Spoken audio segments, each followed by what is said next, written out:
Hello everyone and welcome to another video. Today we're going to talk about some oil companies, more on the risky side. These are more like small allocations, but I like the companies and I thought I would just make a video about them. And the first one on the list is Coelacanth Energy. As you can see that earlier this year, 7th of April, it was at like 96 Canadian cents. Now it's roughly like 79. It's a very interesting oil company from Canada. As you can see that it's a Montney focused oil and gas producer with potentially huge resource of oil and gas. This is from the website, obviously. Apparently, when listening to the presentation and so forth, obviously, it's like more like difficult geology, apparently, where the recovery rate wouldn't be too high. I think it's like a little bit, apparently the recovery rate wouldn't be too high, but still, the company is performing very well. As you can see there, the first quarter of last year, the company produced 761 barrels equivalent per day, and the first quarter of this year, the company produced 6,406 barrels equivalent per day. That's a humongous change. And obviously, as you can see on the left, they are increasing, obviously, their revenue and so forth. And it seems like even net income, for the first time, net income, $3.8 million, which is very nice. What is also interesting is that the reserves, like proven reserves of this company, increased from 1.8 million barrels to 14.2 million barrels, which is insane.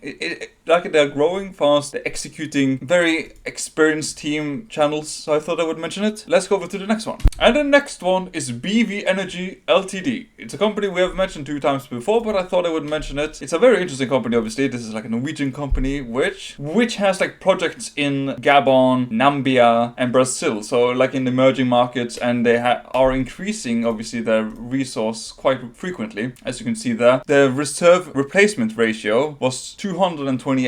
So it's very nice. As you can see there, they basically peaked this year, at least till now, as of like 9th of July. The share price was at its highest at 62 kroners, which is like roughly like $6.3 per share. And now it's like basically $5. And I like it because the CEO has tremendous amount of shares. He has 4 million shares and has share options for like 3.3 million shares. And he has 40 years of experience in the oil and gas sector. They are projecting to grow tremendously over the coming years, where you can see there. They are projecting that by 2028, they could produce with their upcoming projects. Their Maruba project in Brazil is like very important due to them massively increasing their potential production. As you can see that this is most recent news from the company, where they are, instead of 90,000, they are projecting that they could go up to 100,000 barrels in like 2 years. That's incredible. They're now producing like roughly, I think it was 25 to 30,000 barrels per day. I really like the company. It has a huge resource, or like reserve, over 600 million barrels. It's in like emerging markets, so a lot easier.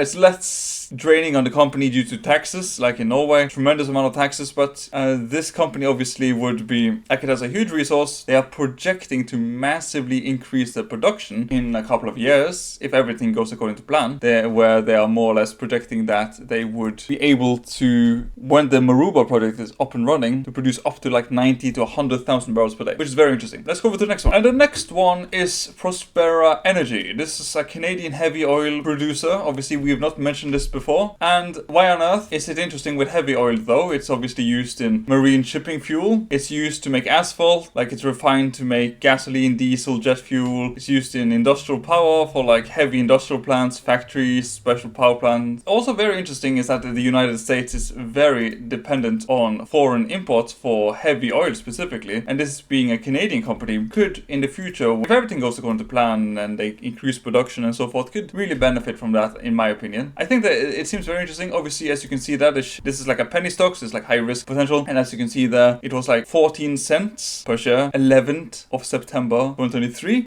so almost 3 years ago. So obviously this is like a very, personally, like a small position, so it doesn't really matter, but it seems like a very interesting company, and I thought I would mention it due to it seems like it's having positive developments. And obviously most recently they had like a financing to get more cash to restart more projects and produce more, basically basically. But obviously it's like massive like dilution, obviously. After listening to a lot of the presentations from the management team, it seems to be that they're doing fine, like things are progressing and they're reactivating wells and making return on like when a well is like restarted, then it's not too long before they get their initial investment back. And they have apparently completed 19 reactivations. Some of the projects in Luseland went from 52 barrels per day to 260 barrels per day. So obviously most of that capital they are like raising is to reactivate more wells. Like an old project with a lot of wells, the company would then reactivate them and then like start producing oil again. And what's also interesting is that 36% of the shares are owned by insiders, so they have like a massive incentive for this to go well. What is also interesting is that they have in 1P reserves they have 6.1 million barrels, and in 2P reserves they have 8.8 million barrels, and apparently a NAV to share of like 28 cents. Like in total like resource, apparently they have like 400 million barrels originally in place, bear in mind, which it's been producing for years, but like 8% recovery. So like it's a very interesting company. It's high risk, bear that in mind, high risk, but I like it. I like the management team, and it's nice having like a little bit heavy oil exposure. The next one is CanCambria Energy. Now why on earth is this interesting? Obviously earlier this year, about like in 19th of March, it was like 64 cents. Now it's 29 cents, so it's had a little bit of correction even before the war in Iran. But obviously this is a little bit more riskier, bear in mind. Oh, it's a Canadian company looking for oil and gas in Hungary, which is in central southern Europe. Europe is incredibly dependent on like foreign imports for energy, so having like an energy company in the middle of the continent to assist them with becoming a little bit more independent is very nice. And as you can see, that this is more about the project, where apparently in net risk they have like 59 million barrels, and in gas they have 572 BCF. I'll just put up oil equivalent. Europeans pay a much higher price.